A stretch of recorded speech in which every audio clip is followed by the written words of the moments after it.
дуаланған адамға дем салу. Арамызда дуалау, сиқырлау, магия, көз байлау сияқты сөздерді құлағы шалмаған адам жоқ шығар. Дегенмен, бұл ұғымның мағынасы мен астарында қандай құпия жатқанын біле бермейміз. Сиқыр адамды біреуге ессіз ғашық ету үшін немесе ерлі зайыптыларды ажырату, тіпті кісінің жолын жауып бизнесін тартып алуға, әрі өзін өлтіру мақсатында жасалуы мүмкін. Араб тілінен тікелей аударғанда сиқыр сөзі заттың ақиқи болмысының өзгеруі дегенді білдіреді. Ал дінімізде бұл ұғым сиқыршы, магия дуамен айналысушы мен жын шайтандар арасында болатын одақ деп түсіндіріледі. Дуа сөзі негізі араб тілінен аударғанда Алладан дұға ету, жалбарыну, Алланың жәрдеміне жүгіну деген мағынадан туады. Ал сиқыр жын шайтанның көмегіне жүгіну. Жоғарыдағы іс-амалдарды Аллаға емес, жын шайтанға арнау.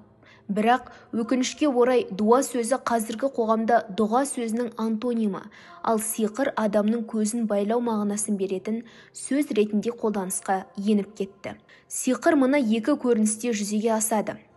Бірінші, сиқыр немесе магия дуа жасаушы ақыға біреуге дуа жасадуға келген кісінің өтініші бойынша өзі тыйым салынған рәсімдерді жасап, күнә істейді.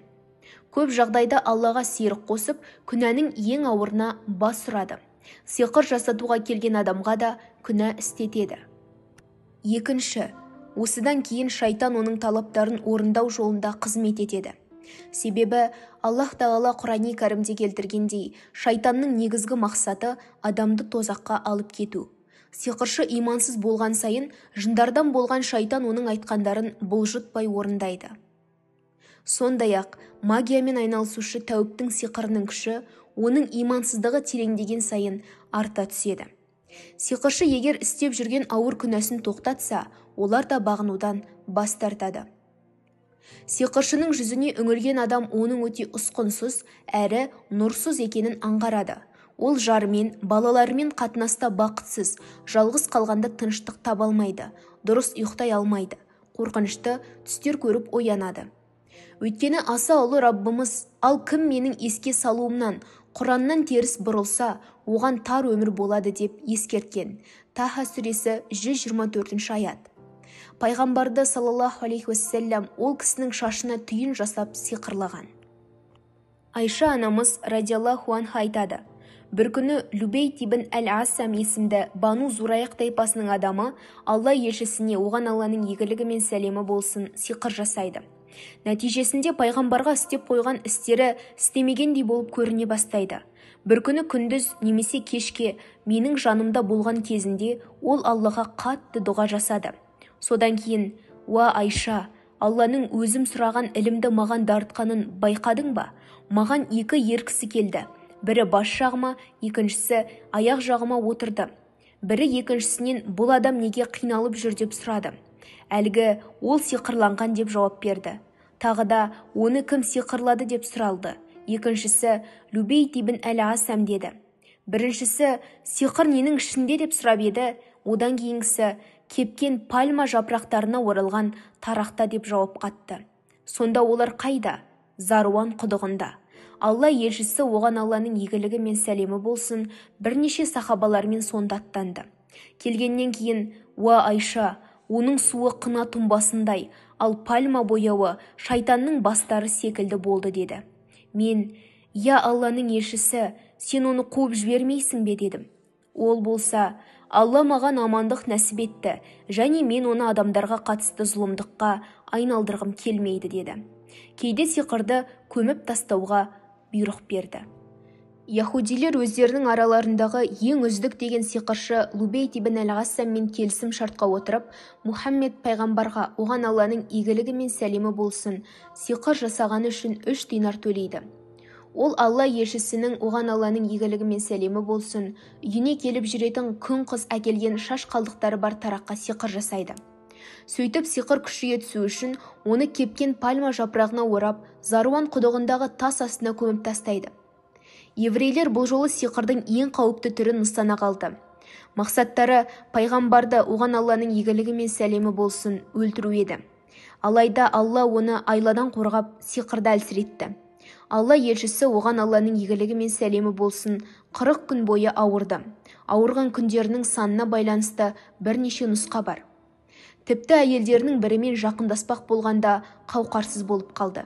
Алланың рақымымен сырқат оның қылықтары мен ақыл санасына зарарын тигізе алмады. Дуа немесе магия әлемдегі ең ауыр 7 күнәнің біріне жатады. Әрі оны жасаған және жасатқан адамның намаз құлшылықтары қабыл емес. Бірде Алла елшісі оған Алланың игілігі мен сәлемі болсын, ең ауыр 7 күнәдан сақтаныңдар деді. Одан, уа Алланың елшісі, ол қандай күнәлар деп сұралғанда, Аллаға серік қосу, сиқыр, жазықсыз жанды өлтіру, өсімқорлық, жетімнің мүлкін жеу, елдің басшысы бұйырған соғыстан қашу, ары таза, пәк әйелді ойнас жасады деп айыптау деп жауап берді. Бухари, Муслим. Басқа хадисте, кімде-кім балгерді шақырып, оның айтқандарын растаса, ол Мұхаммедке түскен нәрсеге қарсы шығып, жоққа шығарған болады делінген. Ахмад, Абу Дауд, Тирмизи. Егер адам сиқыршыға келіп, одан бір нәрсе сұраса, және айтқандарына сенсе, оның намазы 40 күн бойы қабыл болмайды. Муслим, Ахмад. Сиқырды емдеу жолдары. Асылында жынмен байланысты болған мұндай ауруларды тек шариғатымызда келген емдік шаралармен ғана емдеуге мүмкіндік бар. Ең сорақысы, жындардан болған ауруға медицина саласында дәл диагноз қоя алмайды. Бухари мен Муслимнің жинақтарында әрбір дерттің дауасы бар. Егер дерттің дауасы дөп түссе, науқас Алла тағаланың рұқсатымен сауығады. Алла тағала қандай ауру жаратса, оның шипасын бірге жаратады делінген. Осы орайда шариғат рұқсат еткен емделудің 2 түрін айта кетейік. Біріншісі дәрі-дәрмекпен емделу. Бұған медицина және шөп дәрілер арқылы массаж, сынықшылық жолымен емделу жатады. Екіншісі шариғат жолымен емделу. Оған Аллах тағалаға, пайғамбарымыз оған Алланың игілігі мен сәлемі болсын, үйреткен шипа дұғаларымен жалбарыну, Құран сүрелерін оқып дем салу, хиджама жасату сияқты нәрселер жатады. Бұдан бөлек шариғатқа қарама-қайшы болатын емдеу тәсілдері бар. Әдетте олар жындардың көмегін пайдалану арқылы жүзеге асады. Олар Алладан өзге нәрселерге сендіру, ем болады деп молаларды аралату, өзі ауырып тұрған адамды олардың басына түнету, бал ашып, не адамның суретіне қарап ауруын болжау. Қасқырдың тісін ілу, түсініксіз дұғалар, тағы басқа нәрселерді шипа мақсатымен оқып беру, қанмен шомылдыру, апталап жуындырмау, қамшымен сабау, пышақпен, отпен аластау сияқты емделу түрлері жатады. Бұларды шариғатта тыйым салынған емдеу түрлері деп атаймыз. Мұнда емдік шараларынан кейін кей адамдар шынымен де дертіне шипа тапқандай болуы мүмкін. Бірақ бұл уақытша ғана құбылыс. Себебі жындар адамдардың шипа табуына емес, адасуына мүдделі. Сондықтан адасқан тәуіпке келген адам уақытша шипа тапқанымен жүректеріне дерт қосып, ішіне жын кіргізіп, ең бастысы Аллаға серік қосу күнәсін арқалап барлық сауапты амалдары жойылып қайтады. Бұл адамның ойсырай жеңілуі, шайтанның шаттана жеңіске жетуі. Сиқыр немесе адамның жолын байлайтын дуалау процесі қалай жүзеге асады? Сиқыр жасаушы арқан, жіпті немесе басқа нәрселерді түйіп, сол түйіндерге шайтандардың аттарын қамтыған түсініксіз сөздерді айтып үрлейді. Сөйтіп сол арқылы адамға зиян келтіруді мақсат етеді. Жаратушы жаратылыстарының одан пана сұрағанын жақсы көреді және дұғаларына жауап береді. Ол Алла өзінің құлына жеткілікті емес пе? Ал олар сені одан өзгелермен қорқытады. Зумар сүресі 36 аят деген екен. Ендеше мұсылман сиқыр, дуа секілді нәрселерден қорықпау керек. Өйткені бұл әлсіз шайтанның айла тәсілі. Кім Аллаға тәуекел етсе, ол оны сиқырдан да, көз тиюден де, шайтанның басқа да тұзағынан да, имансыздардың зұлымдығынан да сақтайды.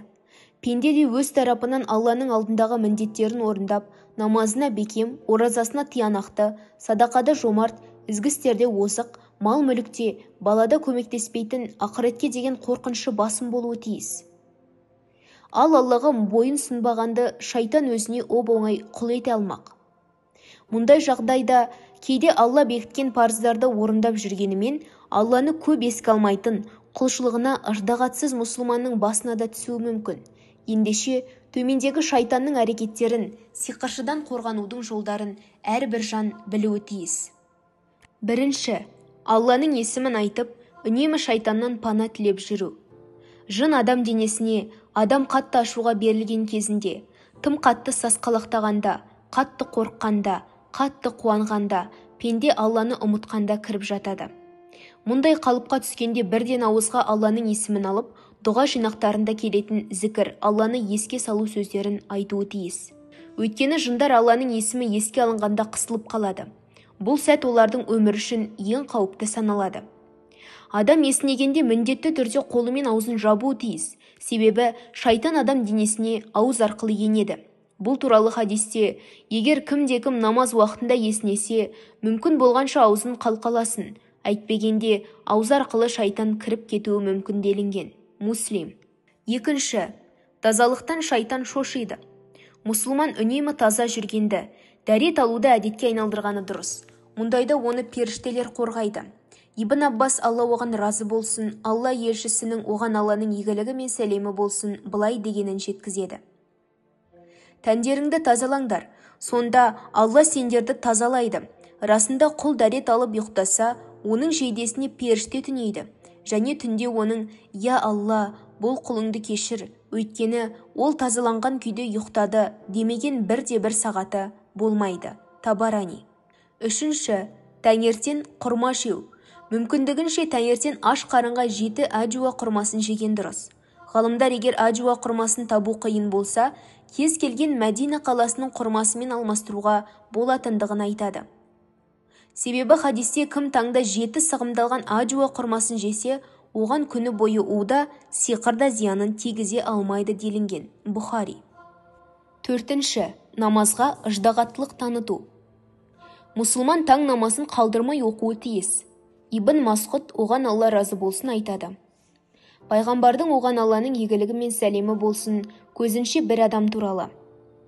Ол күн шыққанша ұйықтады деп айтылды. Сонда Алла елшісі оған Алланың игілігі мен сәлемі болсын, шайтан оның құлағына дәрет сындырды деген. Бұхари.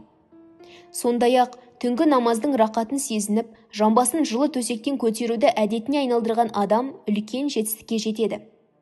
Ұйқы алдында үтір намазын оқыған адам сауапсыз қалмайды. Егер адам таң атқанша үтір намазын оқымаса, оның мойнында 70 шынтақтың ұзындығындай ноқта пайда болады. Фәтхәл Бари. Бесінші, намаз бастаудан бұрын истифтах дұғаларын айтуды әдетке айналдырған жөн. Джубейр, Алла оған разы болсын, Алла елшісінің оған Алланың игілігі мен сәлемі болсын, намаз оқығанда: Алла аса ұлы, Аллаға сансыз мақтау мадақ, Алланы ертелі кеш кемшілік атаулыдан пәктеймін. 3 рет айтылды. Шайтанның дем салып үрлеуінен және оның тәкаппарлығынан және оның зиянынан Аллаға сиынамын деп 3 рет айтатындығын жеткізеді. 6. Үйге кіргенде және шыққанда айтылатын дұғаны тастамау. Әрбір мұсылман тамақты ауызға алмас бұрын бисмиллах, яғни Алланың атымен бастаймын деп айтуы қажет. Кісі үйіне кіргенде және тамақ жейтін кезінде Алланы есін алса, шайтан: бізге бұл үйде түнейтін орында кешкі аста жоқ дейді. Ол үйіне кіргенде Алланы есіне алмаса, біз түнейтін орын таптық дейді. Ал тамақ жейтін кезінде Алланы есіне алмаса, біз түнейтін орында кешкі асты да таптық дейді. Муслим. Үйге кіргенде айтылатын дұға: Алланың атымен кірдік, Алланың атымен шықтық, Раббымызға тәуекел еттік.